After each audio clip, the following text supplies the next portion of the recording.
Let's Talk Autism with Shannon and Nancy. I'm Nancy Alspaugh Jackson. I'm Shannon Penrod. And we're laughing because we're laughing about Shannon's haircut adventure, which Yes. you see she's gotten a haircut possibly. Yes. But the other night on Facebook she posted it and it was a horn. It was a horn. And if you're not friends with me on Facebook, you know you should be, because I don't post that often, but when I do, I try to. You're hilarious. Well, you know, and so I was just saying to Nancy, there is a whole story that I didn't even tell on Facebook, but you know, I don't spend a lot of money to get my hair cut because it's a pixie cut, and I have found that, you know, you go someplace and pay $80 and it's the same, you get super cuts for this haircut, whatever. And I have a picture that I show people of me. I'm not showing them a picture of Jennifer Aniston. Right. I'm just saying, you know, my hair is capable of doing this. This is the way I like it. This is the way I like it. And but it's a picture of me. It's 5 years old, but it's a picture of me.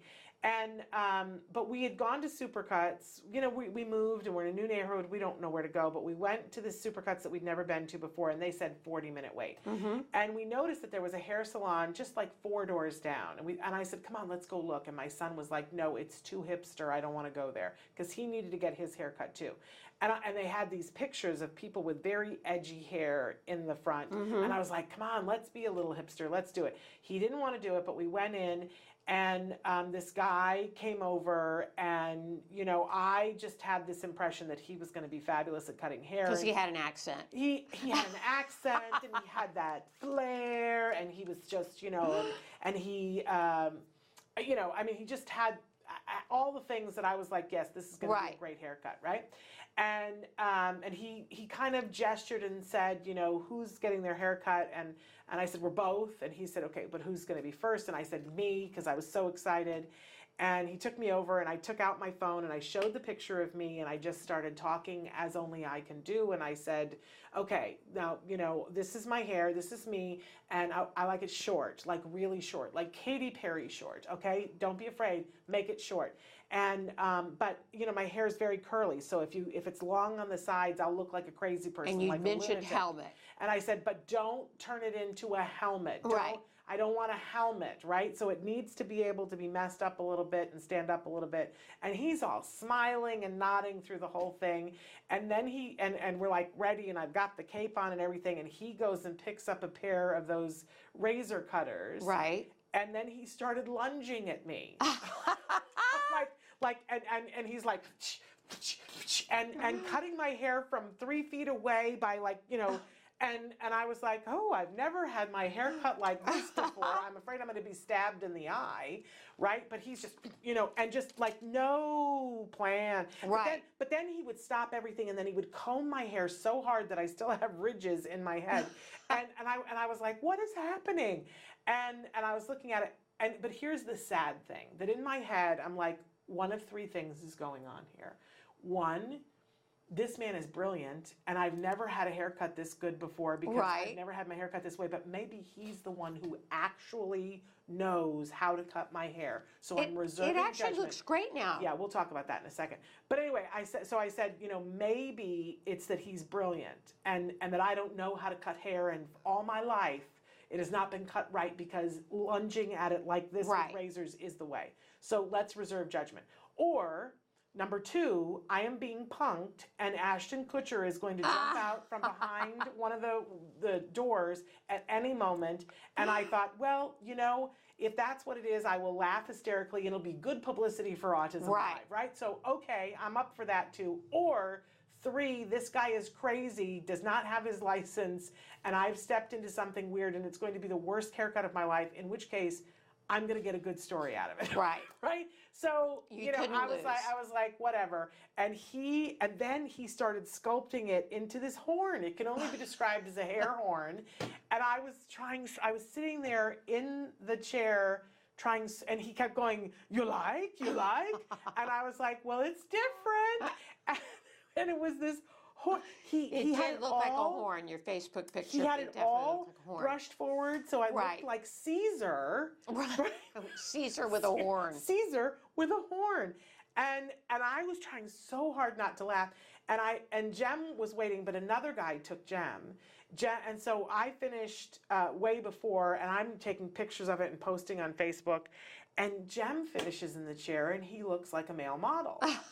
And Jem, so we leave, we pay, and we leave, and I tipped well, but we get outside on the sidewalk, and I turn to Jem, and he's looking, and he's trying really hard not to laugh. And I said, I have a horn. And he said, Mom, you have a horn. Did you ask for that? And I said, what? No, of course I didn't ask for a horn. So how did you fix it? Well, I thought, I want to go home and wash it and put product in it to see what can be done. And it's, you guys, it's just a really bad haircut. It's because it's razor cut. It's not. There's nothing about it that's even, and there's stuff on one side in the back that's longer than the other. And you'll see that it like. I have it cemented down almost into a helmet because that's the only thing I can do, because you can't even just mess it up. You've seen my hair before. Yes. It's been, short enough where I could just mess it up and go, you can't. Right. You can't. Right. It doesn't work. I look like a lunatic. And in fact, what I said was, I think what he heard was Katy Perry crazy helmet and horn somewhere. He misheard and heard horn. So anyway, go to my Facebook and you can see the whole thing. But It's yes. hilarious. You're hilarious. Well, and it'll grow back. I mean, here's the thing. We have laughed so hard as a family and with my friends, and we have laughed so hard and so long about it that it was so worth it. If I had known that getting a bad haircut would bring that much joy, I might just continue to get bad haircut. Maybe that's the reason why some of the comedians that I love had such bad hair. Yeah. Because it was funny. Right. Like Phyllis Diller, I loved Phyllis Diller. Right. And She Phyllis had bad Diller hair. had crazy hair. Yeah, she did. So there you go. Okay. So we've got to get Karen Nohelty on the line. Yes, we so do. we need Karen's to take been a really waiting. quick break to get her on the line. You've She's got gonna be- her on the line? Oh, we do? Is the Skype working enough for phone, or do I need to call her? All right, then we're Okay, just we going to can go right start. over to Karen, Yeah. Karen Nohelty. Karen, I'm so sorry for making you wait. And so, Karen, let's talk a little bit about, because you've been on the show before, but for people who are new and watching, tell them what you do, and then talk a little bit about what you're going to talk about. Research and Development Manager at CARD. So I support, run, and manage research projects. Wonderful. And my other role, I also supervise clients here at CARD as well. I have a couple kids on my caseload. Which is a fabulous thing. And Karen, you're going to be talking with us about some research today that I think is really fantastic. Talk to us. Sure. So I have information from two great research studies to share with you. The first one is all about the language use, because a lot of families speak a different language at home from English. So this study is by Natalie Lim and Marjorie Charlap, and it's called Effects of English versus Heritage Language on Play in Bilingual Exposed Children with Autism Spectrum Disorder. So autism occurs in all cultures, it's indiscriminate, but unfortunately most of the research is done on English speakers, Caucasian individuals. But that's just not the reality of what most kids are living in their homes. So a lot of families have to make a choice of what language to speak with their children, and a lot of professionals recommend using English exclusively. But this really isn't supported by the research. Research shows that bilingual children and monolingual children with autism really don't have a difference in their language delays. And there can even be some benefits for bilingual children. So this current study really looked at instructional language use. So instructing in either the home language or in English for these children. And they took 4 boys with the diagnosis of autism who had a home language of either Spanish and Korean, and they assessed play skills. And during these play sessions were randomly rotated between either English or their home language. And during those sessions, the experimenter either gave a play instruction, a comment, or some sort of praise statement every 30 seconds in that target language for that session. And then what they did is they tracked the play skills that the kids engaged in. How much did they play appropriately with toys? How much did they engage in play with others? And before the instruction started, the children didn't display any of those play behaviors that they were tracking. And after instruction in both language sessions, kids learned the play skills. And the interesting thing was that the kids displayed more play skills in their home language than in the sessions that were done in English. So my takeaway from this study is speak to your child in your home language if you speak a language other than English at home, and even see if you can have some instruction or have some of therapy sessions done in your home language as much as possible.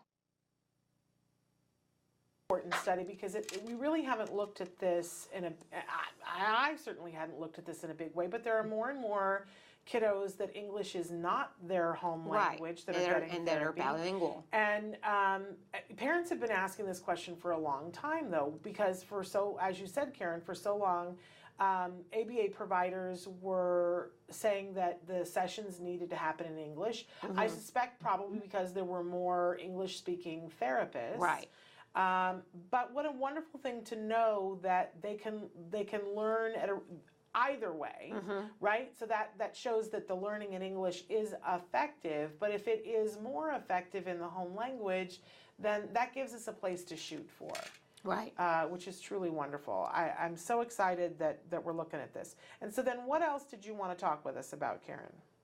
Sure. So the second article I have is on a little lighter topic. Some researchers, Wesley Dotson and his colleagues, actually studied the TV show Daniel Tiger's Neighborhood. And if you've never heard of this show, it's an educational young children's programming show that's kind of based on Mr. Rogers' Neighborhood. So this article is called Evaluating the Ability of the PBS Children's Show Daniel Tiger's Neighborhood to Teach Skills to 2 Young Children with Autism Spectrum Disorder. And what they were really focusing on this study is video modeling. And that's a strategy that has a lot of research behind it. And basically, you show a kid a video of someone engaging in a skill to try and teach them that skill. So the question is, can a high-quality kids TV show teach skills by video modeling, basically? So in this study, they took 2 5-year-old children with autism spectrum disorder, and they looked specifically at 2 skills that were each linked to a Daniel Tiger episode.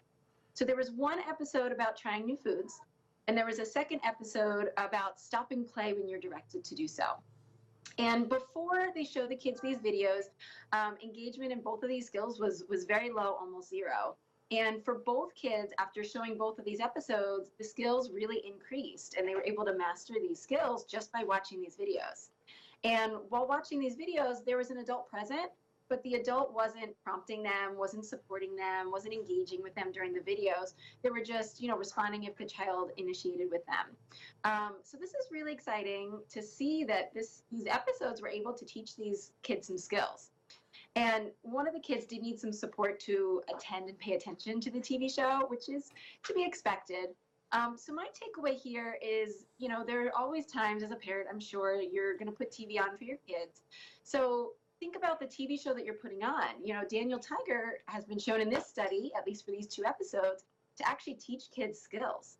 So if you can take the TV time your kid is engaging in to make it educational, that's really exciting. So the takeaway is, I'm sorry, Karen, the takeaway is showing your child specifically Daniel Tiger's Neighborhood? Yes, and this is just one study just about Daniel Tiger's Neighborhood. There isn't research, as far as I know, on other TV shows that are educational. But you were starting to say that there's one asterisk. Yes, so the American Academy of Pediatrics does make recommendations regarding screen time, and they do say for 2 to 5-year-olds, you should limit that screen time to an hour a day of high-quality programming. There we go. And they do also say screen time shouldn't be alone time.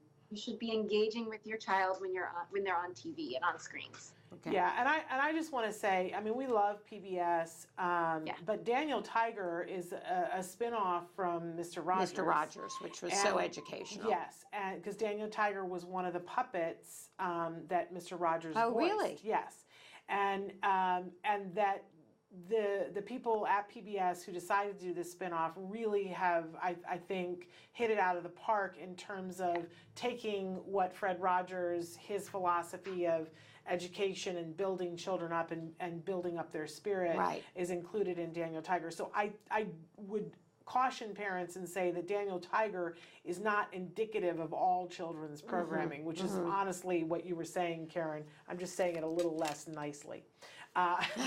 They're not, that's not even apples and oranges. Right. It's like a really good race car compared to, some cardboard boxes is what we're talking about. This is high quality television.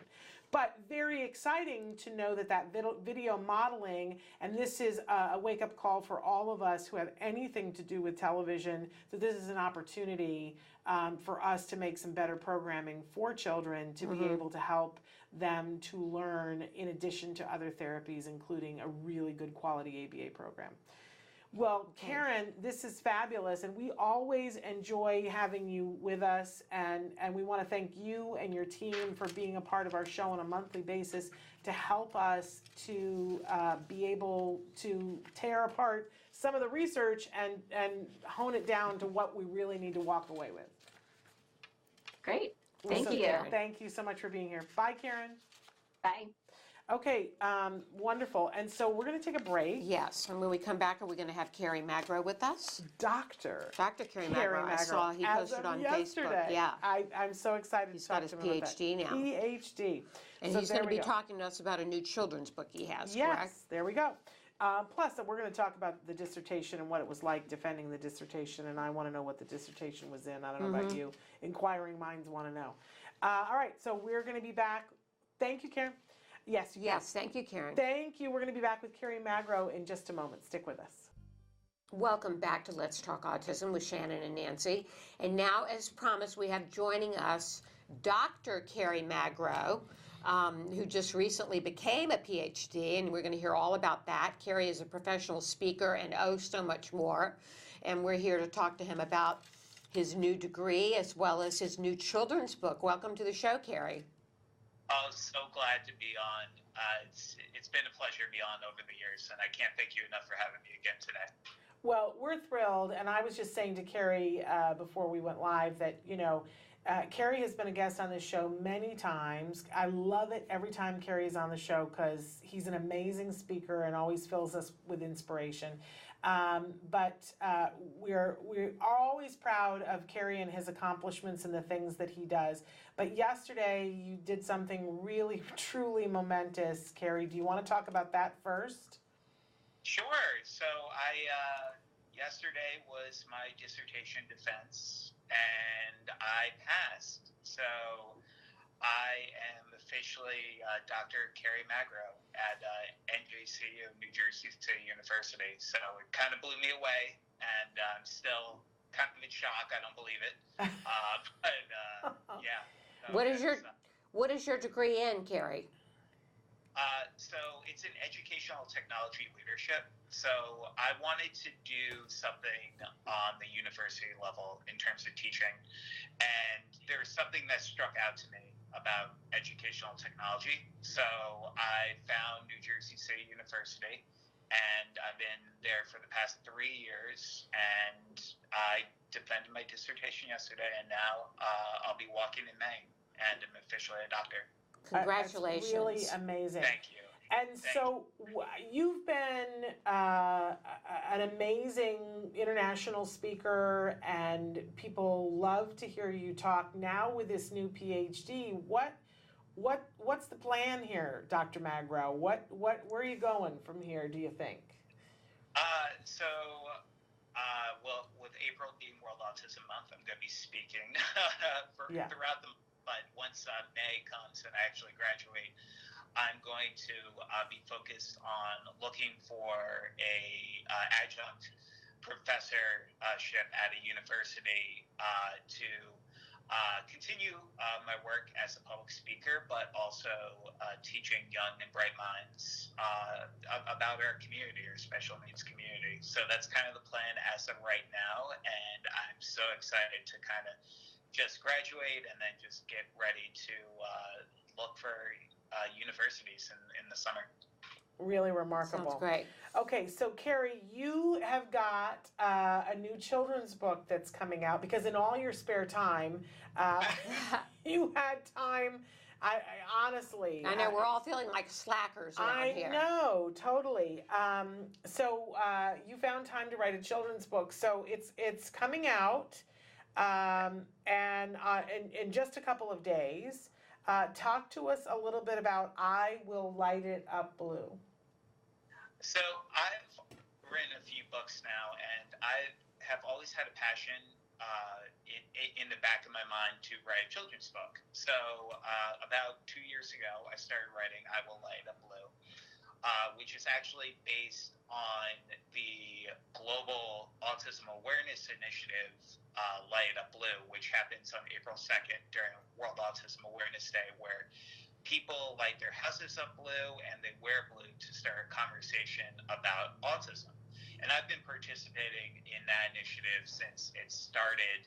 And I decided when I was thinking about writing a children's book that being able to go into the school systems and educate our younger children about autism in a kind of a way that would be interested to them, just in terms of this initiative that's pretty popular and many people know about, I thought it was a no-brainer. So I wrote the book I Will Light Up Blue, and it kind of just has already we were #1 on an Amazon bestseller list for pre-orders. So Wow. It's kind of just been very amazing to see the feedback we've received so far, and to get ready for April and to get the opportunity to go into schools and read the book as well. So the book is available. No, you go ahead, Nancy. The focus of the book is to be proud about autism, or what is the focus in terms of I Will Light It Up Blue?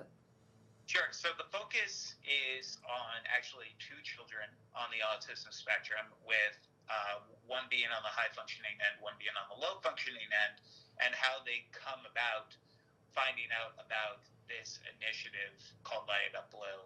And it's really meant for self-advocates to feel empowered by their autism diagnosis, and then also to advocate for themselves and self-advocate for themselves. Not to give any spoilers away, but there is a sense of empowerment once they learn about Light It Up Blue and start talking in their own schools based on this initiative about their autism diagnosis, to educate their peers and also their teachers about autism and what it means for them specifically to be on the autism spectrum. Okay. Wonderful. And so the book is available now for pre-order, but it officially launches on the 26th. So you mentioned that we can get it via Amazon, and that's probably the easiest way to get it, but you can also get it, it's put up by Mascot Books, so we can go to mascotbooks.com and look for I Will Light It Up Blue. And we want to encourage people, it's, I love Light It Up Blue.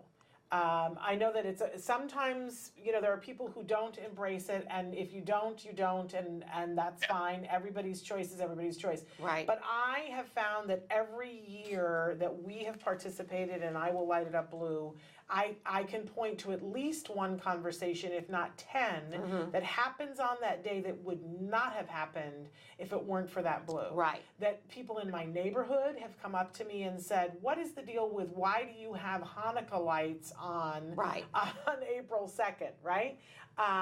Even one year, my landlord was given a fine because they said we had Christmas lights up after the fact, because we lit them up on April 2nd, and they were like, oh, you have your Christmas lights up, and that is not allowed past, and so they gave a $50 fine to my landlord, and my landlord called me and said, what are you doing? And I said, I beg your pardon. That is part of an autism awareness initiative, and I'm happy to go before the board. Did you get out of the fine? They absolutely got out of the fine, and it created a conversation among everyone about why that was appropriate. It's a great way to create a conversation. Conflict doesn't mean that good things don't happen. Right? So I love Light It Up Blue. I love seeing the sea of blue. I love seeing people supporting our kids on that day. It makes me super happy. But what I love, Kerry, about what you've done is that often the littlest kids don't know what's happening with Light It Up Blue. And your book gives them an opportunity to not only understand it, but then participate from that place of understanding. Yeah, and that was truly important to me, because we often talk in our autism community about early intervention is the key, but when it comes to actually educating younger children, about autism, it can be very challenging for some educators to really grasp the concept of just teaching them a little bit about autism. So I wanted to also give this book as an opportunity to have educators read it to their students to educate about autism. And the book is really meant, it's meant for everyone, but the age ranges that we're really going to be focused on are 3 to 10. And after speaking at a few preschools over the years, during the month of April for World Autism Month, I kind of saw this book as also another opportunity to do readings in the school to educate about autism. So really, they came from the early intervention is the key kind of message, and trying to educate others. Because if we get an early intervention for people who are non-disabled to learn a little bit more about the autism community, hopefully they'll be accepting of autism as they grow up. Yes, and who better than the youngest generation to do that? We've already seen the inroads that Julia has made on Sesame Street, which is amazing. Right. I love when people talk about that this generation of kids that have had Julia on Sesame Street will someday be the people who are hiring. And they will hire in a different way than people who don't have this awareness. So you're adding to the fire, Kerry, which is wonderful. So again, the book is I Will Light It Up Blue. You can get it on Amazon or Mascot Books, and make sure that you do your pre-order and get it before the 2nd, which is World Autism Awareness Day. Now, Kerry, we also have to talk about the fact that one of the things I love about you is that you are such a great role model, and you have managed throughout your time as an adult to figure out already at such a young age how to give back. And you felt that it was important enough that you started an organization and that you do scholarships. So talk about KFM and your scholarships. Because it's just, we're only like 2 years away and my son's going to be applying for one of those. So KFM Making a Difference started with the idea of giving scholarships for students with autism to go to college. That was actually one of our very, very first initiatives that we did. So we started out just giving one scholarship out a year. And now we give out a scholarship every spring, every summer, and every fall. So it's been amazing to kind of see how many people in our community have also, after we got our 501c3 nonprofit status, giving to our nonprofit to fund our scholarship fund. So now we've given over 60 scholarships in the past 7 years. And we also host inclusion events in our communities to get our special needs community engaged. Because one of the worst things I see as a coach and mentor to many kids and also adults on the autism spectrum is that sometimes they're in the house for 8 hours every weekend watching television and really not engaged with the world. And if we give them more opportunities, that's kind of become a big part of KFM's mission as well. So we've been around since 2011, and I hope we can continue our work for many years to come.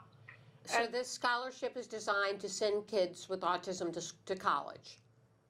Correct, yes. So it's currently, our spring application is actually available currently, and the deadline for that scholarship is April 26th.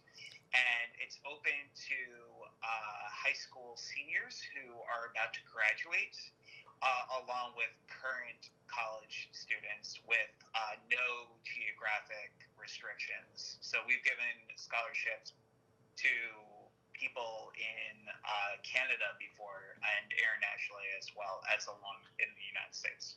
Okay, and to find out about that, you can go to kfmmakingadifference.org/scholarship programs for adults with autism. Yes. Okay. And I know recently I didn't realize Danny Bowman had posted that she was a recipient of one of your scholarships. Oh, I love Danny. Don't we all love Danny? And what I love about that is that Danny not only used that to go to college, but Danny is already training other people how to do animation. So look at how far your scholarship dollars are going, Kerry. That's amazing. So, what we haven't said, and I feel sort of ridiculous cycling back to it, but in case somebody doesn't know your story, Kerry, tell them a little bit about,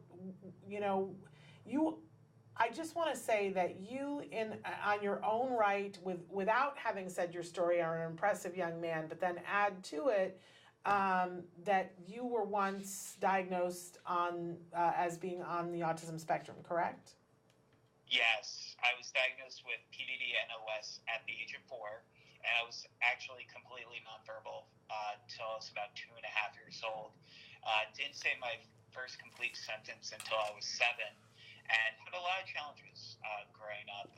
Experts and professionals said that I was on the severe end of the autism spectrum, and it was at a time where the numbers of autism were about 1 in every 1,000 being diagnosed in the United States, and now it's 1 in 59. And my parents became my greatest champions and advocates, and through many years of therapy, almost over 15 years of therapy, I was able to overcome a lot of my obstacles and pursue a post-secondary education, but also pursue the opportunity for full-time employment, now self-employment today.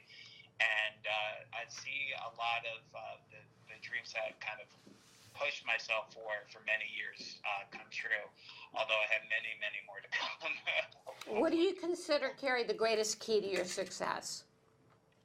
The greatest key is, I think, being able to self-advocate for myself. I realized once I got into college that the safety net of having an child study team and an individual education plan were not going to be there for me once I reached adulthood. I think that, so definitely being able to self-advocate and realize that I need to stick up for myself and stand up for myself was very, very crucial. And then just really therapy in particular, especially focused on the arts. Because one thing I don't see enough in the school systems, especially in schools we speak in, K through 12, are strong art programs, both in music and in theater. And those were the two therapies that tremendously helped me from my sensory challenges to also my public speaking today. So those will probably be the two things. Wow. Okay. Impressive. Well, and Kerry, you mentioned that you have other books as well. What website should we direct people to go to learn more about you and about your many accomplishments and get the wide breadth of all the books that you've written? Absolutely. So my website is kerrymagro.com. And I also have a Facebook fan page called The Special Community, where we highlight people impacted by diagnosis, where I share all my book information there as well. And that's available at facebook.com/specialcommunity. Kerry, you are a star. Thank you, Kerry. And we wish you the best of luck with this new book. And congratulations, yes, Dr. congratulations. Magro. I'm so happy for your parents. Like, they must be bursting with pride. They are very, very happy. They actually sat in the green room while I was giving my defense the other day, and we were just all very, very thrilled. Got to hang out with the entire family yesterday, and we're still in shock. But we're very, very happy. There's a doctor in the family now. Can't you just hear, it's Dr. Magro. I absolutely love it. Kerry, thank you so much for all that you do. Today. And you're such an inspiration. We love you. I love you too, and thanks for having me, and congratulations for all the amazing work over the years. Just, Shannon, you just mentioning how long we've been doing these interviews. It's great to see how much autism-live has really meant to our community. Thank you so much. All right, we'll be in touch. Yes, definitely. Talk soon. All right, take bye-bye. Care. Bye-bye. Such an amazing young man. Yeah, very exciting. And so wonderful. And I feel so privileged that we've been able to watch him. The first time that we interviewed him, and he was just graduating from college, and he's so well spoken, and it was just, oh my gosh, this young man, he's just going to be on fire. but there's no moss growing underneath his feet. He just Definitely keeps not. on, He keeps on going. and then when he decided and announced that he was going to go get a PhD, and I was like, oh my goodness, look at him, and here we are. We blink. I mean, a lot of work for him. Right. But we blink, and, Right, and there he is. Dr. Magro. It just makes me very excited. All right, we've got a bunch of take a break? news. We've got some in the news. We do need to take a break. Yeah. And then we're going to come back and talk about mostly good things. So stick with us. Okay. Welcome back. We're back, and we've got some in the news here. A very sweet story, really, from Woodbridge Township, New Jersey. A little boy with autism called 911 for help when his teddy bear went missing, and then he hung up, which apparently when someone hangs up after calling 911, they're obliged to go and check out what the situation is. Right. It's one of the reasons why they ask that, you don't hang up, because it can be very costly when that happens. But they came, they saw, they helped rescue the teddy bear. And if you, in your news feed, if you didn't see pictures of that little boy and hugging that police officer, it was very heartwarming. Very heartwarming. And by the way, the officer had training from POAC Autism Services, which assists in autism recognition and response scenarios. So he knew what to do when he was confronted with this child and the problem. Which is amazing, and we all need to be fighting for that in our communities, that your police staff is trained. And I gotta say, call over to the police department. Everybody thinks it's like so far away and somebody else will do it, but we all have a responsibility to our kiddos, and I was very lucky that my child was raised in a community where Emily Island lived. And so Emily Island had already trained the police, right? I didn't know that.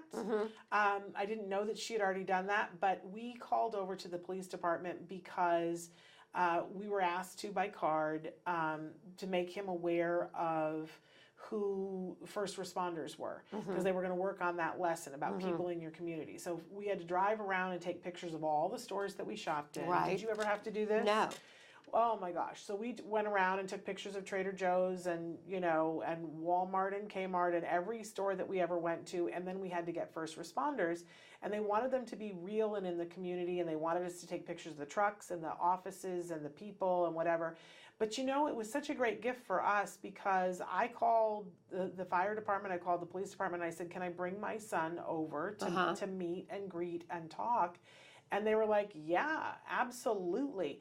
Now, they did say on the phone, they said, you can stop by anytime that you want to. If we're having an emergency, that will supersede your appointment. So it's not a guarantee that the truck will be here, or that you get to talk, whatever.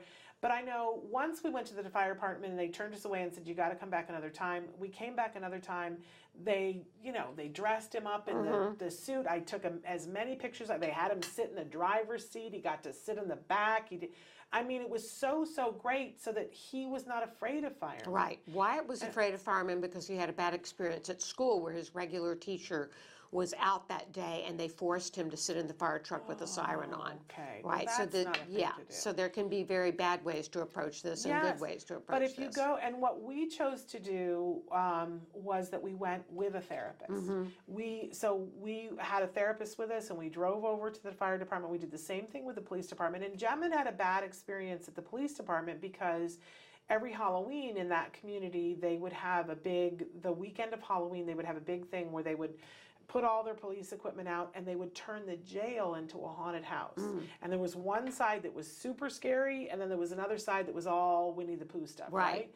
And nothing would do. He was probably 4, and he wanted to go to the grown-up one, and I said, no, you can't go to that.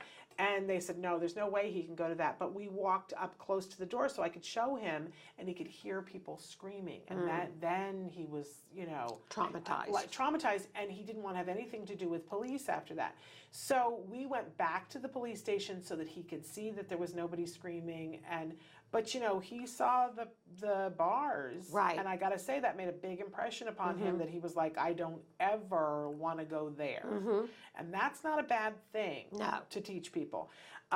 So in any case, back to the teddy bear. What a wonderful thing! But please Don't wait for somebody else to come. Go to your police department. Introduce them at least to your child and tell them where you live and let them know. Right, let them know you have a child on the spectrum. They have a registry that they can write down so that, heaven forbid you ever have to call the police to come, that will pop up, that they will know this is a child on the autism spectrum. And they'll know how to deal with them accordingly. Well, let's hope. And hopefully they'll have the training. And you can work with them to do training. And I know Emily and her son were just here a couple of weeks ago. They're happy to go ask your police officers if they like training. Then you can help to arrange that, change the world for a lot of people. Another big story in the news, Amy Schumer has talked about her husband being diagnosed with autism spectrum disorder, in this case Asperger's. Can we talk about how much I love this? Yeah, her husband Christopher Fisher, she talks about it in her Netflix special, Amy Schumer, Growing. And she even goes on to say that his autism symptoms are what makes her love him.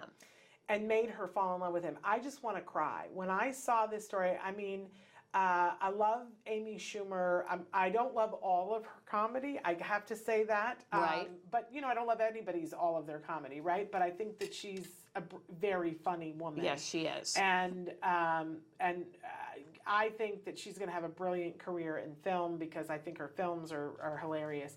But the fact that, let's face it, they didn't have to come out and tell this. No. They could have kept this very private and to themselves. He's a chef, if I'm not mistaken, right? And he's a person who's moving through his life and does not need a label. No. Right? But for whatever reason, they made the decision to come out with this and be very open, and they've done it in a beautiful way that I think is so helpful to our community. We just really want to thank both of them.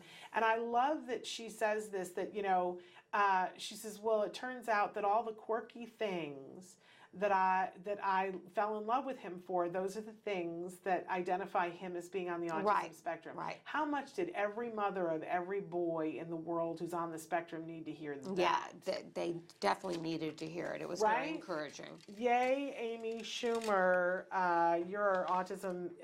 You and your husband are autism heroes for today because you've done a lot of good by just coming forward and saying that. Thank you so much. Now, on the other side, there's an article that came out yesterday in a lot of different places. We're featuring it from the Health Day News, but it came out widely. And the title of the article, I talked a little bit about this with Dr. Graham Pichet on the air this morning during Ask Dr. Doreen. The title of the article is, Can Some Kids Outgrow Autism? And of course, that ticks me off, right down to the floor right there. Tell us why.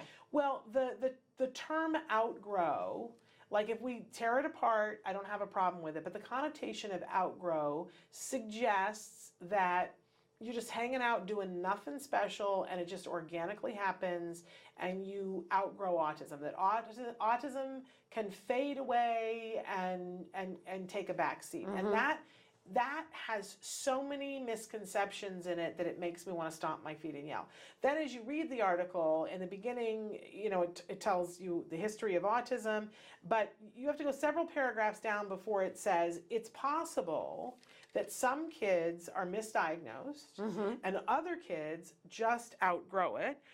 Right? And then you have to go further down and it says that kids who have gotten an intense amount of treatment get to the point where they no longer qualify for the diagnosis. Right.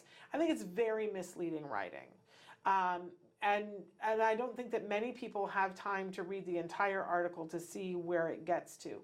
And I just want us all to be clear that, and in my travels, and I go a lot of places, talk to a lot of people on the spectrum, talk to a lot of parents of people on the spectrum. I have yet to meet a single person who says, oh, yes, I no longer qualify for a diagnosis of autism. I don't have a disability, and it just poof happened. I have yet to meet that person. You've met them because they've had early intensive intervention? I have met many people who have said, I no longer qualify for an autism spectrum disorder. Hear me when I say that, because that's the other part of this that makes me a little bit nuts. And who say to me, I no longer have a disability related to my autism.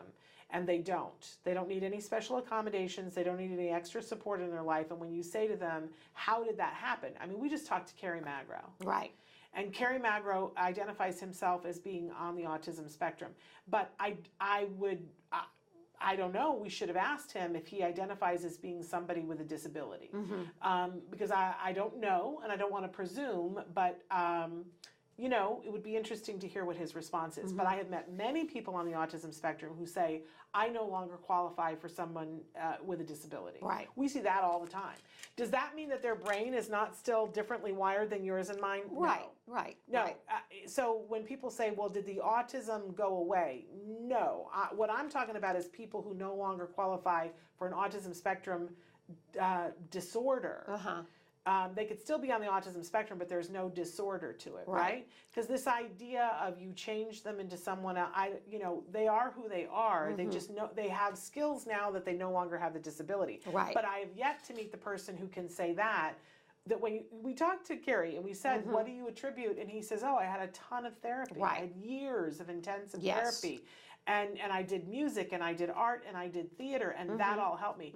That's not outgrowing anything. No, it's not. It's having intensive treatment and therapy. Kerry didn't outgrow his inability to be able to speak. Right. That was a lot of work, and he says, my parents worked really hard and he worked really hard. And it makes me mad when people say outgrow because it negates all the hard work. When we think about our kids and how hard our kids work to get where they are, whether that is losing the disorder diagnosis or not, because for a lot of people, that isn't what happens. Right, not going to happen. Right, but still, the work that went into the progress that they made, you know, I know, it's epic. It is epic. It would be like, you know, saying that somebody outgrew, you know, that they worked hard to get a PhD and, well, they outgrew their high school diploma. Right, right, right. No. Right. Like, that's the wrong word. Right. You worked hard and got to something else, but you didn't outgrow your high school diploma. Right, right. Good analogy. Anyway. Okay, well, let's see, we're out of time, so tell us what you have tomorrow. So tomorrow we're not doing a show. I mentioned this earlier because I'm off to a robotics tournament. Okay. And I'm also speaking to a class at USC tomorrow, which is a very wow, fabulous how thing. exciting. So that's a very wonderful thing, and I'm excited to go and do that. But we are back next Wednesday, as I mentioned before, and have 2 full shows next week. Very excited about that. And then that is the last week that we will be on Wednesdays and Thursdays only. Starting on April 1st, we're moving to our new format where we will be on Monday through Friday, 1 hour. So it will be from 10 to 11 each day. So Let's Talk Autism with Shannon and Nancy will then air on Friday. Okay. That is when it will then. So you guys will be looking for that. We'll give you all that information next week. Okay, good. Until then, give your kiddos a hug from me. And yourselves a hug from me. Bye-bye for now. Bye-bye for now.